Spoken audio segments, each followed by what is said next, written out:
Hai, Assalamualaikum. Selamat sejahtera. Selamat datang ke Omar Didik. Hari ini pembelajaran kita adalah subjek reka bentuk dan teknologi untuk tingkatan 3 dan kita masih berada dalam bab 3 iaitu reka bentuk dalam perniagaan. Jadi untuk bab 3 iaitu reka cipta dalam perniagaan, kita dah habiskan ke-7 subtopik. Okey, hari ini kita akan buat sedikit rumusan dan juga kita akan buat latihan pengukuhan berkaitan dengan bab 3. Okey, untuk subtopik yang pertama, kita dah belajar macam mana nak menyatakan maksud pemasaran daripada aktiviti perniagaan yang menyalurkan barang dan juga perkhidmatan daripada pengeluar kepada pengguna. Contohnya pengeluar daripada Proton kan. Proton dia menghasilkan kereta untuk pengguna. Dan kita dah belajarlah peta alir daripada keperluan dan kehendak pengguna sehinggalah untuk memasarkan produk. Okey, untuk subtopik yang kedua, kita belajar peranan reka bentuk pemasaran. Kita belajar 3 kaedah kan? Okey, keperluan dan kehendak pengguna, saluran komunikasi pengeluar, pengukuhan penjenamaan produk. Keperluan dan kehendak ni kita belajar dari segi aspek fungsi produk, reka bentuk produk, kekuatan dan kelemahan dan pelbagai lagi lah. Untuk saluran komunikasi ni kita belajar kita nak guna kaedah apa untuk sampaikan kita punya produk kepada pengguna. Pengukuhan dan penjenamaan produk kita belajar berkaitan dengan rangkaian perkongsian teknologi produk dan juga rakan strategik perniagaan.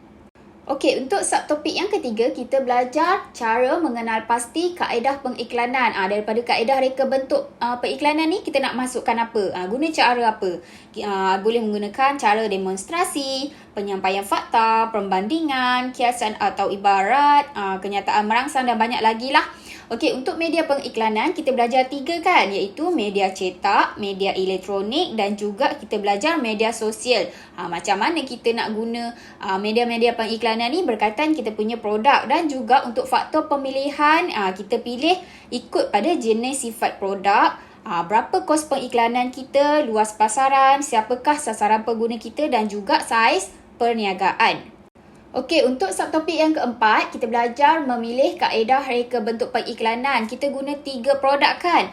Penggilap kasut magic, pengagih makanan ikan automatik dan juga bag jeans. Dekat 3-3 tu kita buat percambahan idea dan juga kita buat jadual pemilihan kaedah lah. Macam mana kita nak tambahkan kaedah-kaedah dalam setiap pengiklanan pada produk.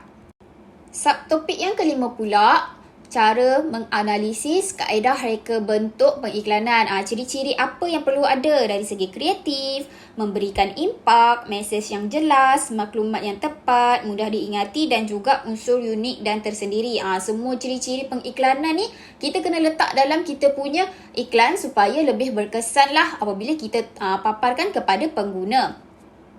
Okey, seterusnya subtopik yang keenam, kita membuat rumusan kaedah lah. Macam mana kita nak buat penambahbaikan pada setiap reka bentuk periklanan yang kita dah buat sebelum ni kan. Kita tambah macam mana dari segi untuk mudah diingati, kita tambah maklumat yang tepat, mesej yang jelas macam mana, unsur unik tersendiri, memberikan impak, semua kita dah buat penambahbaikan. Dan akhir sekali, pada subtopik yang ketujuh, kita dah menghasilkan reka bentuk periklanan yang terakhir kan. Yang final punya tu, yang kita dah buat penambahbaikan dengan baik lah. Kita dah ubah macam mana dari segi maklumat yang tepat, mesej yang jelas, kita menggunakan gambar pegun, kita gunakan gambar ilustrasi dan juga kita letak kenyataan merangsang. Dekat penghasilan iklan produk yang terakhir itulah kita akan gunakan untuk paparkan kepada pengguna. Okey, sekarang tibalah masa untuk kita buat pengukuhan minda berkaitan dengan bab 3. Pelajar boleh buka muka surat 170 dalam buku teks RBT tingkatan 3. Okey, sekarang ni kita pergi nombor 1 dululah. Okey, salah satu peranan reka bentuk dalam pemasaran adalah sebagai saluran komunikasi pengeluar kepada pengguna. Berdasarkan logo di bawah, nyatakan organisasi bagi setiap logo tersebut. Okey, untuk organisasi yang pertama TM. TM ni dia buat pengeluaran apa? Internet kan? Okey, TM adalah untuk Telekom Malaysia. Okey, yang kedua, organisasi yang kedua ni dia membuat perkhidmatan kenderaan awam iaitu Kereta Api Tanah Melayu. Okey, organisasi yang terakhir ni adalah membuat pengeluaran apa? Pengeluaran tenaga elektrik. Jadi yang terakhir ni adalah apa? Tenaga Nasional Malaysia. Okey, seterusnya soalan nombor 2. Nyatakan fungsi yang sesuai bagi reka bentuk meja yang ditunjukkan di bawah. Okey, yang ketiga-tiga ni semua adalah reka bentuk meja. Tapi setiap fungsi dia berlainan kan? Yang pertama, dia letakkan dalam bilik. Untuk apa fungsi yang meja pertama ni? Meja untuk belajar. Okey, yang kedua, dia ada hiasan-hiasan ni kan? Sesuai untuk buat apa untuk meja yang kedua? Untuk meja diletakkan di taman, untuk hiasan, untuk tetamu datang dan sebagainya. Okey, yang ketiga dia ada cermin. Meja ni ada cermin dan juga meja kecil. Sesuai untuk apa meja yang terakhir ni? Ianya sesuai adalah untuk meja untuk bersolek. Okey, soalan yang ketiga, tandakan raik pada kaedah reka bentuk pengiklanan yang sesuai bagi produk kek batik. Kek batik sejenis makanan kan? Jadi kita kena pilihlah kaedah reka bentuk mana yang sesuai dengan produk kek batik. Yang pertama, kenyataan merangsang. Perlu ke tidak kita gunakan kaedah ni? Perlulah sebab kita nak tarik perhatian pengguna dan juga kita nak memujuk pengguna untuk beli kita punya produk. Jadi kita kena letaklah promosi ke ataupun kita letak siapa membuat pembelian yang terawal dapat diskaun ke dan sebagainya. Seterusnya demonstrasi. Perlu ke demonstrasi? Demonstrasi ni adalah untuk penunjuk cara. Kita tak nak tunjuk cara macam mana kaedah untuk buat kek batik tapi kita nak jual. Jadi demonstrasi tidak diperlukan. Seterusnya gambar pegun. Gambar pegun ni perlu sebab kita nak tunjuk macam mana rupa sebenar kek batik yang kita nak jual tu kan. Berapa besar, bentuk macam mana, berapa ketebalan kek batik. Pengguna kena tahulah. Jadi macam mana kita nak beritahu pengguna? Kita gunakan kaedah gambar pegun. Okey, seterusnya perbandingan. Perbandingan tidak perlu sebab kita tak nak buat perbandingan apa-apa pun kan. Kita nak meniaga kek batik je. Okey, seterusnya fungsi produk. Kek batik tak ada fungsi. Memang dia untuk makan je kan. Jadi tak perlu pun. Dan juga kiasan dan ibarat pun tidak perlulah sebab makanan kan. Tak ada kiasan ataupun ibarat yang sesuai untuk makanan. Okey, nombor 4. Nyatakan 3 media sosial yang sering digunakan untuk memasarkan produk. Kita dah belajar kan media sosial ni macam mana. Yang pertama adalah Facebook. Paling mudah untuk kita nak pasarkan kita punya produk. Yang kedua adalah Instagram. Siapa je tak guna Instagram? So dari sini kita boleh pasarkan produk kita melalui kaedah media sosial Instagram. Dan seterusnya adalah blog. Blog pun senang juga untuk orang ataupun pengguna lah. Selalunya anak-anak muda kan, dia selalu gunakan internet. Jadi gunakan kaedah blog ataupun media sosial blog ni sangatlah terbaiklah untuk kita pasarkan produk. Seterusnya soalan nombor 5. Nyatakan 3 contoh media cetak yang boleh digunakan untuk memperkenalkan sesuatu produk. Tadi media sosial. Ini media cetak pula. Apa yang perlu dicetak? Dekat mana yang sesuai? Okey, yang pertama adalah surat khabar. Sebab surat khabar kan setiap hari orang akan baca. Jadi, daripada orang tengah baca berita-berita, kita boleh selitkan beberapa iklan dalam surat khabar. Seterusnya, majalah. Majalah macam biasalah. Majalah baju ke, majalah pasal rumah ke, hiasan dan sebagainya. Kita boleh juga selitkan iklan berkaitan dengan majalah lah. Dan seterusnya, brosur. Brosur macam biasalah, kertas lipatan 3 kan. Selalunya pengeluar akan selalu menggunakan brosur lah untuk cetak produk-produk untuk dipasarkan. Okey, untuk bahagian B, dia ada bagi satu situasi. Jadi soalan-soalan tu awak kena jawab berdasarkan dengan situasi yang diberi. Okey, situasinya adalah kelab reka bentuk sekolah ni. Dia nak mengadakan jualan. Jualan apa? Dia nak menjual bekas alat tulis untuk hari guru.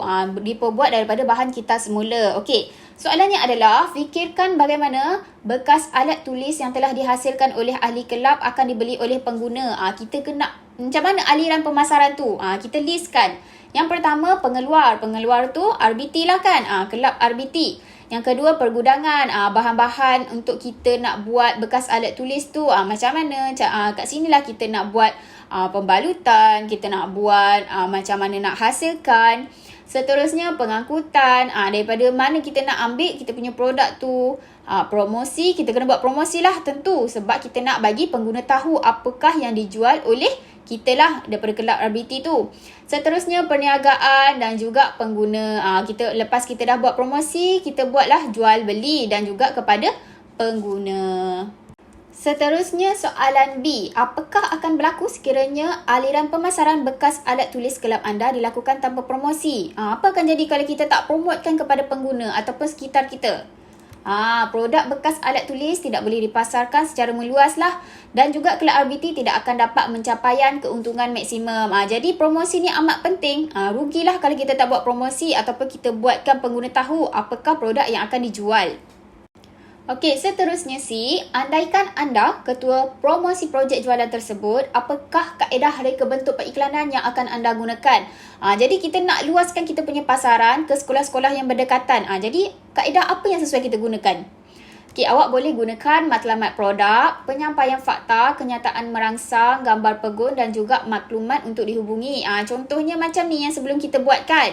Kita letaklah matlamat produk. Produk ni dibina untuk apa? Untuk meletakkan barang. Penyampaian fakta, kita kena bagi tahulah saiz produk. Ada apa dalam produk ni, ketahanan, gunakan material apa, kenyataan merangsang pun kenalah supaya kita boleh tarik perhatian pengguna kan. Kita letak percuma kepada yang pembelian 10 terawal ke kan. Okey, gambar pegun ni perlu sebab pengguna nak tahulah macam mana situasi sebenar kita punya produk, saiz macam mana, macam mana bentuk dia, dan juga maklumat untuk dihubungi lah. Kita kena letaklah nombor telefon, macam mana nak dapatkan barang ni supaya pengguna tahu macam mana produk kita ni berfungsi, macam mana nak dapatkan produk ni dan sebagainya.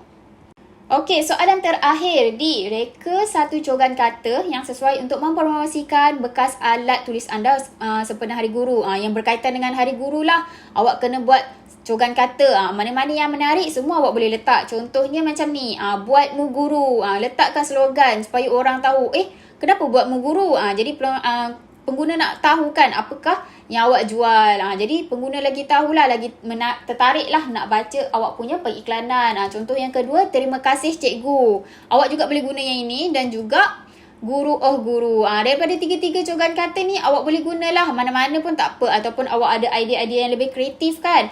Okey, cogan kata ni sesuai diletakkan supaya dapat menjadi penarik perhatian pengguna. Okey, itu sahaja pembelajaran kita hari ini. Terima kasih kerana sudi menonton. Semoga berjumpa lagi pada pembelajaran akan datang. Terima kasih.